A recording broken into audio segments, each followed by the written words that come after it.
Hi there. Welcome to the second one of these. Today, we're talking movie fights. One second, I gotta deal with this. Today we'll be discussing combat, defeating another in a duel to the death. Your ideals versus theirs. To the victors go the spoil. I gotta take this off. I was gonna wear it for the video, but it is like 90 degrees in this room, and I'm boiling alive in this. Oh my god. Fight scenes, the cornerstone of every good action movie. These can make or break your movie, as no matter how interesting your characters are, how interconnected your world is, or how excellent your story and writing is, if your action is boring, people don't want to see it. And let's be honest here, tickets are not cheap these days. I don't want to blow $17 on a ticket and another $20 on popcorn because, you know, that's how it is these days. For a movie that's boring,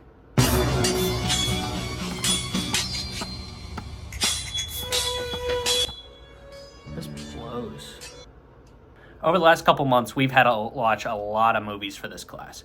So, because of that, I've seen a lot of action sequences. And as far as action sequences go, for the movies we've watched for this class, the two I think that stand at the top, and the two I'll be discussing for this video, is the supermarket fight from Jackie Chan's 1995 film Rumble in the Bronx, and Inigo Montoya versus Wesley from the 1987 film Princess Bride.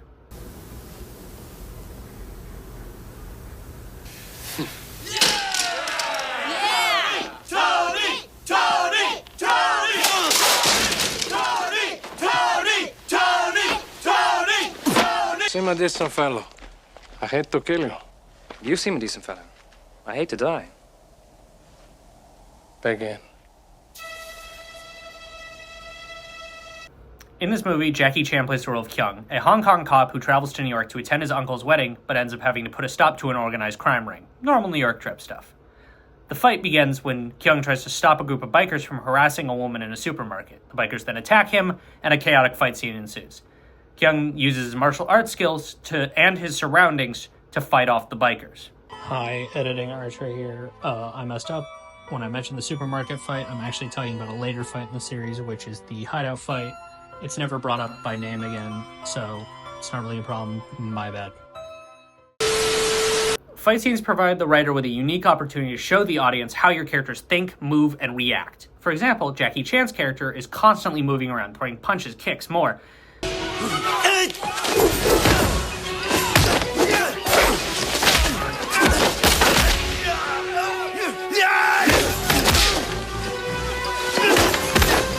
All in jeans and a black sleeveless turtleneck? Tony! Tony! Tony! Tony! Tony! Tony! Tony! Tony! Tony! I'm not sure what that is, but I digress. However, one thing we as an audience really see in the start of these fight scenes is how resourceful he is. Kyung is constantly using the environment to his advantage, throwing objects at enemies and using them to defend himself and more throughout the entire fight.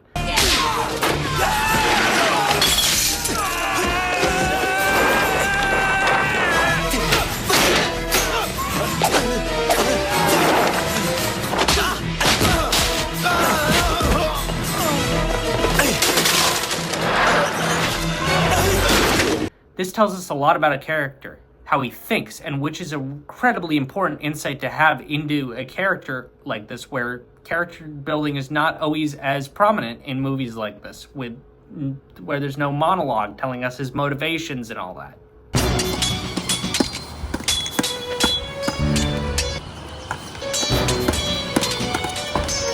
I love it when characters use their environment in a fight. We all love martial arts, but it's time to talk sword fighting.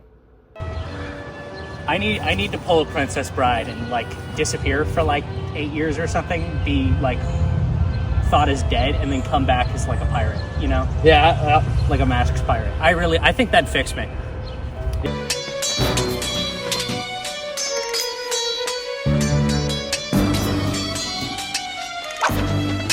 After Buttercup, is her name really Buttercup?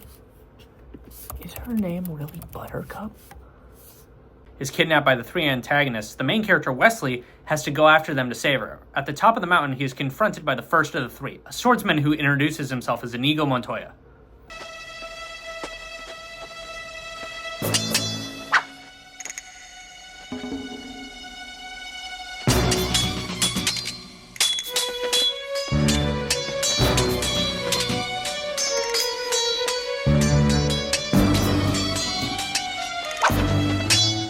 These two battle around the top of the mountain, using and climbing through their environment as they go. See?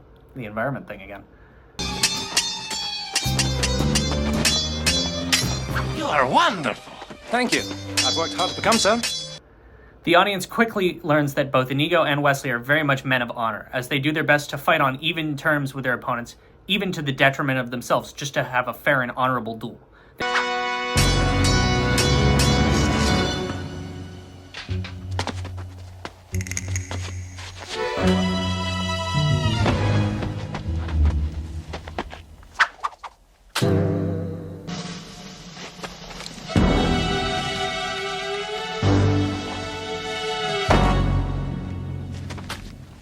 They are both incredibly skilled combatants who, despite their motivations, seem to actually enjoy the difficulty of the duel.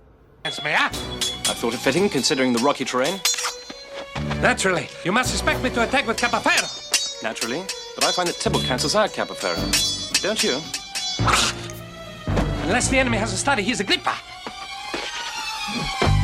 Which I have. This, combined with learning about Inigo's backstory, endears him to the audience, having us almost root for him, and even setting the ground for him to return later in the movie. As we see Wesley also choose mercy, knocking Inigo out before continuing after Buttercup instead of killing him, which he could have easily done. The Dread Pirate being honorable comes as a welcome surprise and teaches us once again that there may be more to this character. Kill me quickly.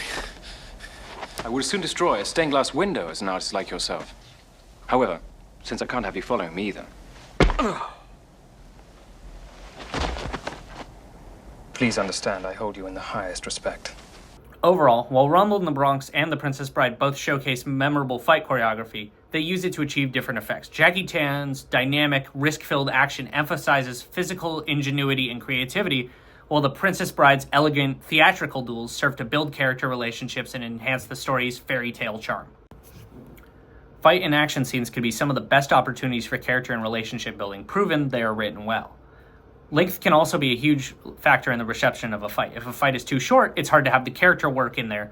For example, according to an interview with Inigo Montoya's actor by Vanity Fair, and he and Wesley's actor were a little too good, finishing the fight much quicker than expected, which resulted in them needing to slow it down for the actual film. While it can be hard to make a fight scene flow well and not overstay its welcome and remain realistic in the world that it takes place, the results are always worth it.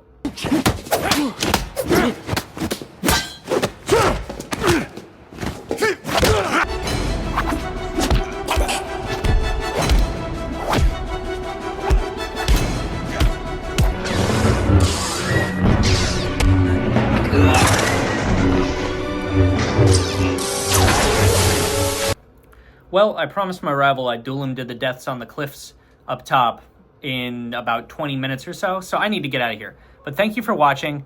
Hope you enjoyed, and I will see you all later. I could have been a real swashbuckler in another life, you know? I need to pull a You would play the role of the mermaid. I'll kill you. I'll turn this. I think